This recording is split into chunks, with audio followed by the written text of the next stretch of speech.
Assalamualaikum warahmatullahi wabarakatuh. Kalau tadi Mas Nadi gemetar, saya bergetar ya. Assalamualaikum warahmatullahi wabarakatuh.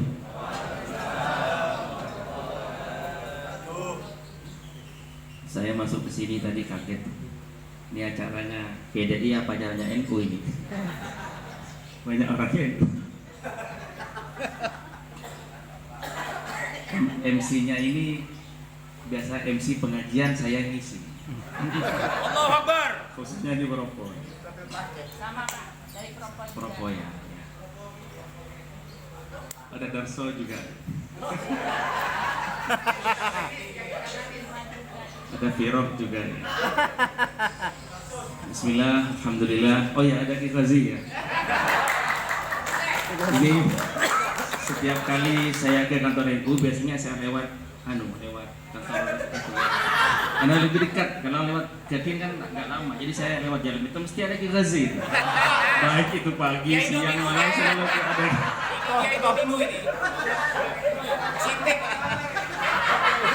Positif. Mudah-mudahan banyak umur ya.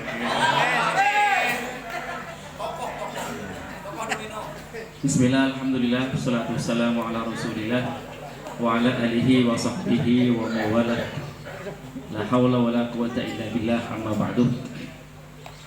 Yang saya hormati Ketua DPC PDI Haji Abdul Syukur, beliau tetangga saya. Mudah-mudahan tidak dituduh PKI ya. Dan yang saya hormati Mas Nadi. Kalau tadi Mas Nadi itu menyampaikan katanya dipaksa untuk sambutan, saya lebih dipaksa ini untuk hadir di sini. Waktu Mas Nadi ke rumah itu saya menyatakan 2 kali tidak siap karena memang kesehatan belum begitu pulih. Saya sampaikan saya tidak siap, tapi dia tetap tidak pulang-pulang, itu nggak pulang-pulang ini orang. Saya sampaikan lagi saya tidak siap, tetap nggak pulang. Ini gimana cara ngusirnya ya? Akhirnya mau tidak mau saya harus hadir di sini. Yang saya hormati juga Mas Tauhadi, saya ingat beliau itu luar biasa, sempat menjadi donatur di NU beliau. Mudah-mudahan panjang umur.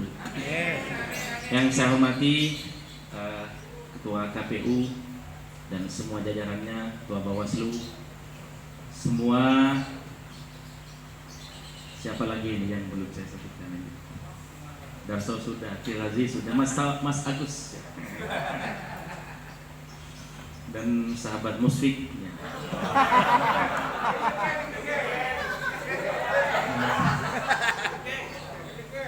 Saya kalau mendengar Musfik baca Quran itu syahdu, saya terharu. Suaranya enak dia.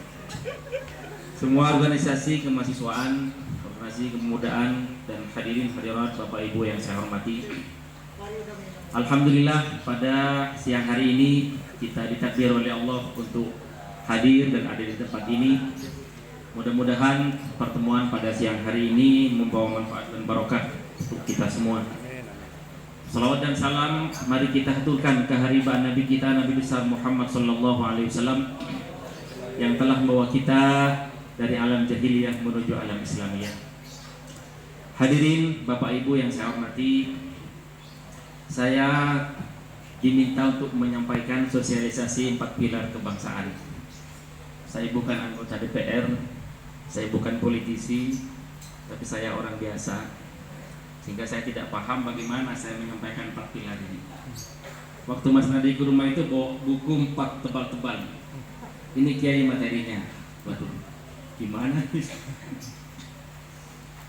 Bapak Ibu hadirin yang saya hormati, Indonesia adalah bangsa yang besar. Indonesia adalah bangsa yang luar biasa besar. Saya membaca pembukaan kata pengantar di buku itu. Indonesia ini terdiri dari 17.000 pulau lebih. Kita bayangkan 17.000 pulau, bukan ratusan tapi ribuan. Mulai dari ujung barat, dari Aceh sampai Papua, itu 17.000. Belum lagi kita lihat budayanya, berapa ribu budaya yang ada di Indonesia.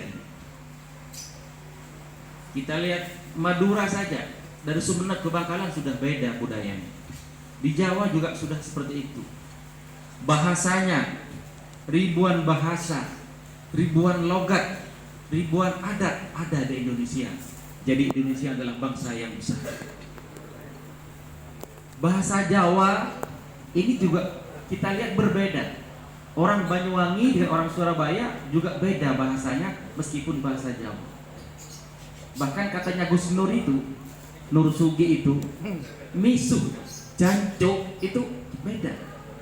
Kalau Surabaya, ini kata Gus Nur ya, kalau Surabaya itu awalnya J, jancuk, katanya begitu. Kalau Malang itu awalnya D, diancuk begitu katanya. Ini yang sering disampaikan Mas Musfik itu kira-kira begitu.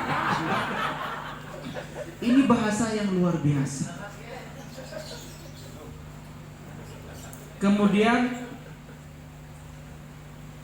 di Arab, saya melihat di Arab, di Timur Tengah. Saya di Mekah 2 tahun. Pernah juga saya di Yaman, di sana hampir saja 2 bulan.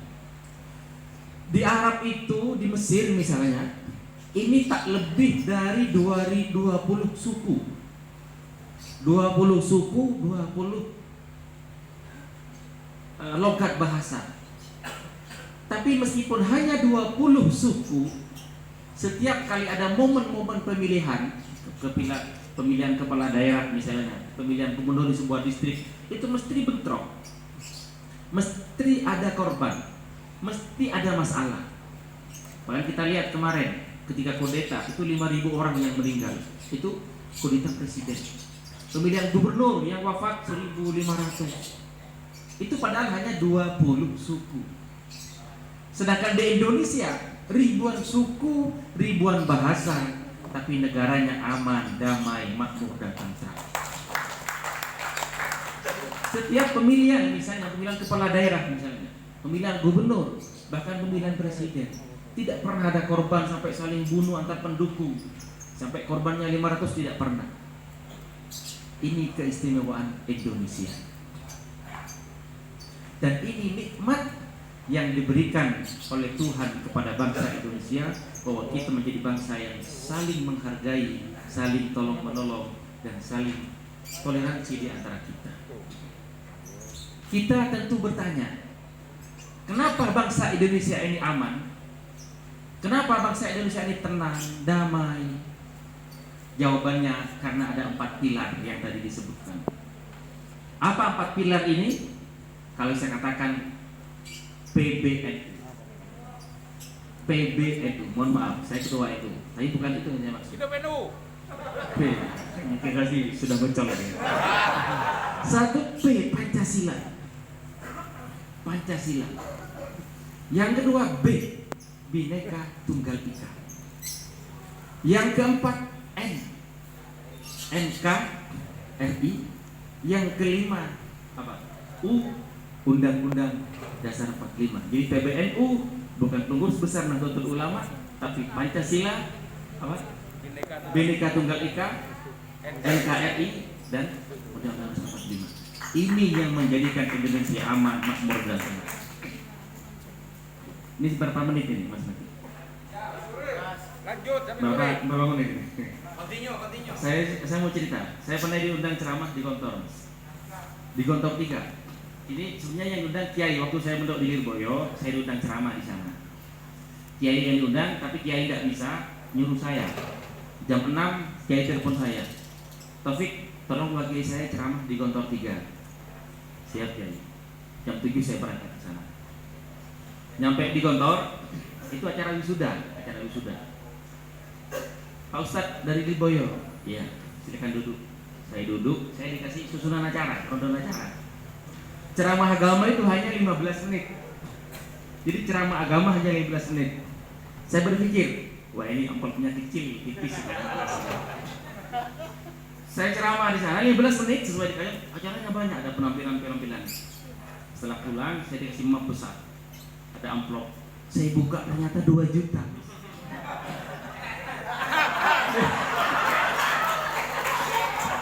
"15 menit 2 juta."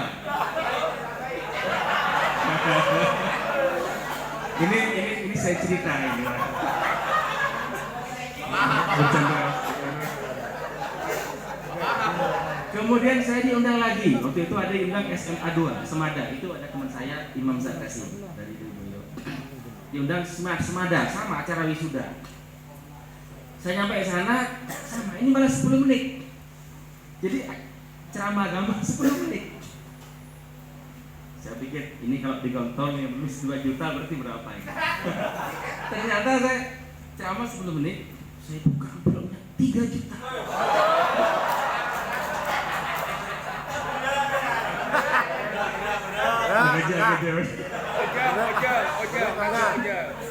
Sudah, ini cerita. Baik, kita kembali ke yang tadi. Pancasila. Kata Gus Dur, Pancasila itu adalah Pancasila ideologi negara.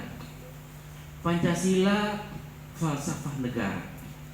Pancasila bukan agama dan tidak bertentangan dengan agama. Pancasila hanya simbol negara. Ini uniknya dan cerdasnya para pendahulu bangsa kita, membuat sebuah negara kesatuan Republik Indonesia bukan negara agama dan bukan negara sekuler.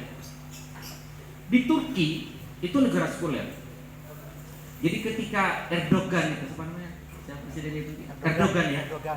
Ketika dia dilantik menjadi presiden, istrinya berjilbab, tidak boleh masuk istana. Kenapa? Karena simbol-simbol agama tidak boleh masuk ke istana negara. Itu di Turki, murni sekuler. Di sana ada orang membakar tempat ibadah, nggak ada hukumannya, nggak ada pidananya. Menghina Al-Quran, nggak ada apa-apa, boleh. Kenapa? Karena sekuler murni, berpisah agama dan negara. Di Arab rata-rata negara agama, murni agama. Orang melanggar agama dihukum. Orang menghina agama, orang melecehkan, orang melanggar aturan agama sedikit saja dihukum, bahkan dengan keras. Mencuri dipotong tangan, karena agama menjadi simbol negara. Tapi di Indonesia Pancasila bukan negara agama, bukan negara sekuler. Yang dimunculkan dalam simbol negara Pancasila adalah nilai-nilai inti semua agama, sehingga semua agama bisa masuk. Islam ada, Kristen ada, Hindu ada, Katolik ada, dan bukan sekuler. Artinya apa? Orang menghina Al-Quran dihukum, ada pidananya. Orang membakar gereja dihukum, ada pidananya. Ini indahnya Pancasila. Bukan negara agama dan bukan negara sekuler, tapi mengayomi semua agama. Maka kemudian bagi kita orang Islam, Islam yang benar, bukan Islam yang sedikit benar, Islam yang benar adalah bagaimana negara dan agama saling membantu. Ibarat dua sisi mata uang berbeda yang tidak terpisahkan. Negara, pemerintah harus mengayomi agama dan memang bertugas mengayomi agama, dan agama menjadi penopang negara sehingga berjalan beriringan. Kan begitu yang terjadi. Islam, Kristen seperti itu. Bukan seperti yang digambarkan oleh kelompok-kelompok yang intoleran. Mereka menggambarkan negara sebagai musuh, ya kan? Pemerintahnya zalim, presidennya ini dan lain sebagainya, harus dilawan. Nah, ini bahaya. Kenapa? Karena kalau punya pemikiran negara adalah musuh, maka sampai kapanpun otaknya akan terus dipenuhi kemarahan dan kebencian yang kelamaan kalau dibiarkan bisa mengancam persatuan dan kesatuan bangsa. Nah, oleh karenanya kata Gus Dur, Pancasila bukan agama dan tidak bertentangan dengan agama, karena hanya simbol negara. Dan Pancasila adalah sebuah konsep yang mengatur tatanan kehidupan yang sesuai dengan budaya leluhur bangsa kita. Sehingga apa? Sehingga Indonesia menjadi negara yang tenang, menjadi negara yang nyaman, menjadi negara yang menyatu dan damai meskipun terdiri dari ribuan bahasa, ribuan suku, ribuan adat. Maka kita sebagai bangsa Indonesia sudah selayaknya dan sudah seharusnya kita untuk mencintai Indonesia. Rasulullah Shallallahu Alaihi Wasallam ketika beliau hijrah ke Madinah, pindah ke Madinah, Nabi berdoa, Allahumma habib ilainal Madinah kahubbina Mekah, kata Rasulullah. Ya Allah, berilah rasa cinta dalam diri saya untuk mencintai Madinah sebagaimana saya mencintai Mekah. Ini kata Rasul. Ini bukti bahwa Nabi mengajarkan kepada kita, kepada umat Islam, untuk mencintai tanah airnya, untuk mencintai di mana dia dilahirkan. Rasulullah hidup di Mekah, beliau mencintai Mekah. Dewasa di Mekah, beliau mencintai Mekah. Dan pindah ke Madinah, beliau di Madinah membangun peradaban, membangun umat, membangun kehidupan. Sehingga Nabi berdoa agar diberi rasa cinta kepada Madinah. Sama dengan kita di Indonesia. Kita di Indonesia adalah hidup di Indonesia, besar di Indonesia. Kita menghirup udara Indonesia. Kita minum dari air Indonesia. Kita sujud di bumi Indonesia. Bahkan kita akan mati dan dikubur di Indonesia. Maka tidak ada alasan bagi kita untuk tidak mencintai Indonesia, karena Indonesia adalah bagian dari tanah air kita. Hadirin Bapak Ibu yang saya hormati, maka selanjutnya selamat datang Pak Wazir, Sekretaris P3. Oh, NU ya.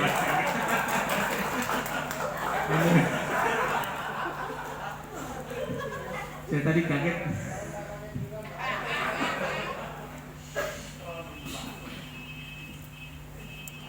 Jadi kita tidak ada alasan bagi kita untuk tidak mencintai Indonesia.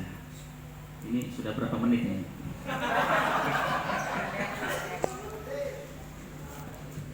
Ini saya ini ibaratnya dalam ilmu nahwu itu saya ini badal ghalat ya. Yang mestinya kan yang menyampaikan Pak Said ini. Tapi yang hadir bukan Pak Said tapi Pak Taufik ini. Hadirin yang saya hormati, kita hidup di Indonesia, maka harus menjadikan negara sebagai pihak bagian dari kita. Jangan sampai kita menjadikan negara sebagai musuh. Jangan sampai kita menjadikan pemerintah sebagai musuh. Kenapa? Karena saya katakan tadi, kalau kita menjadikan negara sebagai musuh, maka selamanya kita akan membenci pemerintah siapapun itu sebagai kepala pemerintahan. Pemerintah mungkin ada kesalahan, iya. Dengan semua kesalahannya, dengan semua kekurangannya, dia adalah pemimpin kita yang kita pilih secara konstitusional, sehingga kita sebagai rakyat mau tidak mau harus mendukung pemerintah. Nah, maka kalau kita melihat berbagai macam banyak pemimpin di tengah-tengah kita, semua sudah berusaha bagaimana untuk memakmurkan rakyatnya. Oleh karenanya kita dan saya khususnya sebagai orang Nahdlatul Ulama, tadi sudah saya sampaikan tadi bahwa negara ini adalah warisan nenek moyang kita, sehingga harus kita pelihara, harus kita jaga. Kemudian selanjutnya, bahwa setelah Pancasila, Bhinneka Tunggal Ika. Ini ada orang mengatakan ini dari bahasa Madura. Bhinneka Tunggal Ika. Neka, beneka, tongkel leka. Katanya begitu. Jadi ini dengan ini satu sebenarnya. Neka, bineka, tunggal neka. Artinya apa? Meskipun kita banyak suku, banyak bangsa, banyak bahasa, kita tetap satu, yaitu satu bahasa, satu bangsa, yaitu bangsa Indonesia. Yang ketiga adalah apa? Pancasila, Bhinneka N ya, NKRI. Kata Bung Karno itu dua hal yang perlu kita jaga. Satu, kesatuan, negara kesatuan. Yang kedua, gotong royong.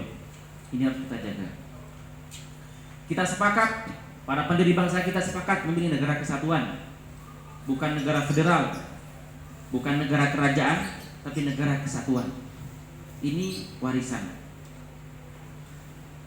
Karena bisa kita bayangkan, andaikan kita milih negara federal, maka orang Madura kalau ke Jawa harus pakai paspor, kan begitu. Tapi karena negara kesatuan, maka kita sudah menjadi kesatuan meskipun banyak pulau, banyak bahasa, banyak adat dan lain sebagainya. Dan ini harus kita pertahankan.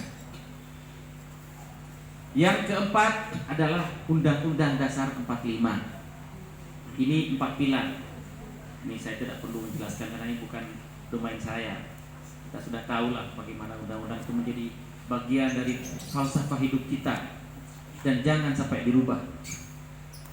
Pancasila, Bhinneka Tunggal Ika, kemudian Negara Kesatuan Republik Indonesia, dan Undang-Undang Dasar 45 ini harus kita pertahankan. Kenapa? Karena dari awal, karena sejak kita merdeka, 4 pilar ini terbukti cocok, terbukti aman, terbukti ampuh, terbukti sesuai dengan budaya, kebiasaan, dan karena memang ini adalah warisan dari para leluhur kita. Hadirin Bapak Ibu yang saya hormati, terakhir adalah yang ingin saya sampaikan adalah tantangannya. Kita sebagai anak bangsa tentu sadar bahwa tantangan hari ini, tantangan sebagai anak bangsa banyak sekali. Tantangan kita sebagai bangsa untuk menjaga 4 pilar ini, yang pertama adalah dari sisi eksternal. Apa tantangan dari eksternal? Adalah tantangan dari luar negeri atau yang kita kenal dengan istilah globalisasi. Kita lihat sekarang dengan kemajuan teknologi, kita punya HP, maka seakan-akan dunia ini ada dalam genggaman kita. Bahkan ada istilah sekarang ini adalah masuk era industri 4.0, kan begitu ya? Iya betul Pak Waziri. 4, saya kalau Pak Waziri semakin deg-deg saya. Hilang konsentrasi saya. 4.0. Kita ini sekarang beli apa saja, tidak perlu keluar rumah kan? Beli nasi pecel, tinggal klik aplikasi, datang, ya kan? Kita berbuat apa saja sekarang tidak usah keluar rumah, tinggal punya HP dengan aplikasi Android lengkap semua. Sehingga semua budaya luar masuk ke dalam HP dan itu masuk ke dalam otak kita. Ini tantangan kita. Ini tantangan dari luar. Kita tidak perlu lah, saya tidak perlu jelaskan bagaimana teori kapitalisme ini sudah tahu semua, apa dampaknya sudah tahu semua. Tapi ini tantangan. Maka budaya leluhur kita, budaya gotong royong, 4 pilar ini harus senantiasa diwariskan kepada anak-anak kita. Agar apa? Agar hal-hal yang telah digariskan oleh para leluhur kita, anak kita tahu, sehingga mereka tidak melupakan nilai-nilai luhur daripada 4 pilar yang tadi. Yang kedua, tantangan dari dalam. Ini yang sekarang sedang hangat.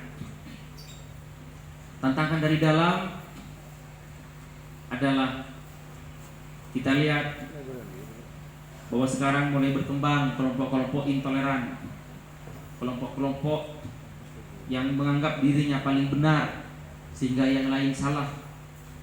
Bahkan yang lebih parah, menganggap kelompok yang tidak sama dengan dirinya itu dianggap sah untuk dihakimi, sah untuk dibunuh, sah untuk dan lain sebagainya. Ini yang paling membahayakan. Maka solusinya adalah sesuai dengan yang disampaikan Bung Karno, bahwa kalau kita menjadi orang Islam, tetaplah menjadi orang Indonesia, jangan menjadi orang Arab. Kita menjadi Kristen, tetap menjadi orang Indonesia, jangan menjadi orang Eropa. Kita menjadi Hindu Buddha, tetap menjadi orang Indonesia, jangan menjadi orang India. Kan gitu kata Bung Karno. Saya pernah di Arab, saya pernah mondok cari ilmu di sana. Tapi saya pulang ke Indonesia membawa ilmu, tidak membawa budaya. Yang berbahaya adalah ketika orang Indonesia dia belajar ke Eropa, belajar ke Amerika, pulang ke Indonesia, dia seakan-akan menjadi orang lebih Amerika dari orang Amerika. Orang Islam belajar ke Arab, pulang dari Arab, seakan-akan menjadi orang yang lebih Arab dari orang Arab, sehingga yang di sini salah semua atau kafir semua. Ini yang bahaya. Kenapa? Karena dia pulang bawa budaya, dia pulang bawa situasi di sana, dia pulang tidak bawa ilmu. Maka jadilah orang Indonesia, apapun agamanya, apapun bangsanya, apapun budayanya, tetap menjadi orang Indonesia.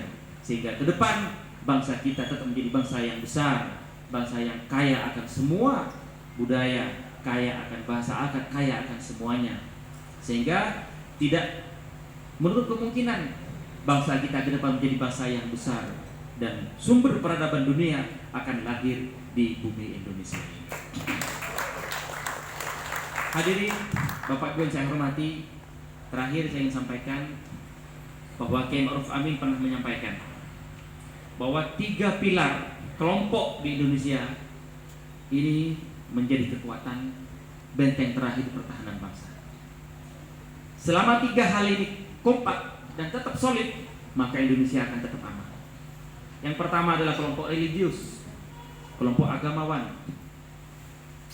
Kalau saya katakan ini adalah kelompok-kelompok Islam moderat, seperti NU, seperti Muhammadiyah, Al-Irsyad, dan organisasi yang didirikan sebelum kemerdekaan dan yang mendirikan orang asli Indonesia, bukan orang. Yang kedua adalah negara, pemerintah dalam hal ini. Yang ketiga adalah kelompok nasionalis. 3 kelompok ini, kata Kiai Ma'ruf Amin, selama 3 kelompok ini menyatu dan masih kompak, insya Allah bangsa kita akan tetap aman. Insya Allah bangsa kita akan tetap kuat. Mudah-mudahan apa yang saya sampaikan ini bisa bermanfaat, bukan Pak Said. Demikian yang bisa saya sampaikan. Sekali-kali mohon maaf yang sebesar-besarnya. Allahumma fi fil aqwamit thoriq. Wassalamualaikum warahmatullahi wabarakatuh.